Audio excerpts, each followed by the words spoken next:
Un hommage maintenant à Michel Simon, l'un des premiers acteurs du parlant, génial au théâtre comme au cinéma. Son physique si particulier lui avait permis d'apporter beaucoup déjà au muet. Et il se révèle bouleversant sous la direction des plus grands réalisateurs, notamment Jean Renoir, dont un cycle est à découvrir sur Arte. L'acteur et le cinéaste ont collaboré maintes fois, notamment dans Boudu, Sauver des eaux, Purge bébé ou encore La chienne. Alexandra Rouault revient sur sa carrière. Mais non, c'est moi qui dois m'en aller.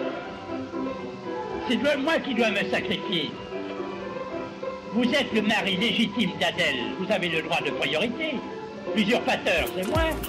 Il y a 42 ans, disparaissait Michel Simon, souvent considéré comme le plus grand acteur français. Un acteur né en 1895, en même temps que le cinéma.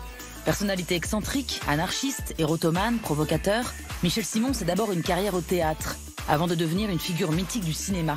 Plus de 100 films ayant séduit les plus grands réalisateurs de l'époque. Tu veux bien que je te tutoie, Si ça te fait plaisir. parce que toi, tu me plais. On en parle avec Claude Gauthier, biographe et ami de Michel Simon, et l'historien du cinéma, Noël Herp. Il incarne la fantaisie à l'état pur, quoi. Il est l'excentrique absolu. C'est-à-dire c'est celui qui fait pas comme les autres, qui met les pieds dans le plat, qui pète à table, etc., pour caricaturer. Mais c'est vraiment la force du désir, la force de l'inconscient, un côté un peu dionysiaque. Avant de devenir l'acteur excentrique du cinéma français, Michel Simon, c'est un fils de charcutier.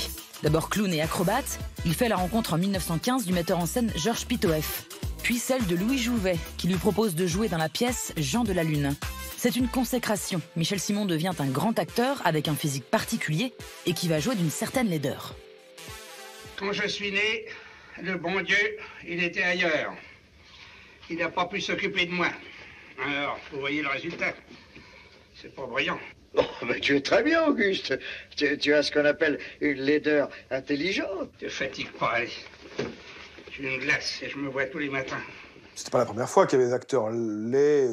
Enfin là vraiment, il y avait quelque chose qui tenait effectivement à ces traits extrêmement... ce côté un peu raviné comme ça dans les traits, ce côté très massif, un peu pachyderme, ce manque de grâce, etc.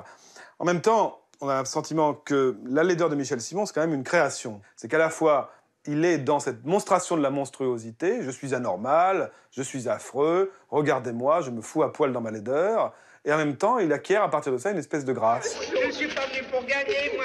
Je suis venu pour faire, vous comprenez? S'il connaît rapidement un grand succès dans le théâtre de boulevard, c'est le cinéma qui lui apporte une immense popularité. Dans les années 30, il est la figure transgressive de l'époque, qu'il décline dans des films comme La Talente de Jean Vigo ou La chienne, et Boudu, Sauver des eaux de Jean Renoir. C'était pas du tout un acteur cérébral, c'était pas du tout un intellectuel, c'était au contraire un homme qui disait je ne joue pas la comédie, je suis incapable de jouer la comédie, je vis un personnage. Et il s'immergeait dans un personnage qu'il renouvelait à chaque fois. Grand collectionneur d'images pornographiques, partageant sa vie avec Zaza, un petit singe, l'homme Michel Simon déborde ses personnages et marque en l'espace de quelques films l'inconscient collectif. Pourquoi que vous mettez vos chaussons? Parce que ça me fait plaisir. Il peut pas se baisser. Oh, quoi? Elle m'a tiré là, non? Il avait un côté de personnage très dostoïevskien aussi, il était très, très torturé. C'est pour ça d'ailleurs que ses interprétations sont aussi fascinantes et aussi bouleversantes, c'est qu'il allait très profondément dans la souffrance qu'était la sienne qu'il cachait, mais qu'il pouvait extérioriser après en le prêtant aux personnages qu'il interprétait. Et puis alors, si ça s'arrête, la pâtisserie, des millefeuilles, des puits d'amour, ça continue. Forcément. Le cœur d'Auguste Barre transformé en tartelette. Il y a un autre Michel Simon qui se décline à partir du début des années 30. C'est un Michel Simon peut-être pas excentrique, mais sadique, hein, plus sournois, plus méchant, plus cruel, qui exprime finalement son vouloir vivre aux dépens d'autrui, quelqu'un qui plaît à la bourgeoisie parce qu'il représente le contraire de la bourgeoisie. Comme par exemple Boudu Sauver des eaux, ce clochard qui s'invite comme ça dans un ménage bourgeois, le Lestingois, mais tout d'un coup il va mettre les pieds dans le plat, coucher avec la bonne, coucher avec tout le monde. Vous voulez que je vous embrasse? Vous ne perdez pas la tête. Dernier visage de Michel Simon, surprenant, contradictoire. C'est l'acteur sympathique qu'il décline dans des rôles de personnages humanistes ou de bons pères de famille. Ça montre finalement l'extraordinaire duplicité de Michel Simon, qui est un acteur complètement protéiforme, en fait. C'est quelqu'un qui n'aime pas se répéter, qui n'aime pas tomber dans un poncif. C'est peut-être ce qui explique sa longévité, et en tout cas ce qui fait que c'est certainement l'acteur le plus génial de l'histoire du cinéma français. Pour moi, c'est certainement le plus grand et le plus génial. C'est qu'il ne s'imite jamais. Je sens bon, hein?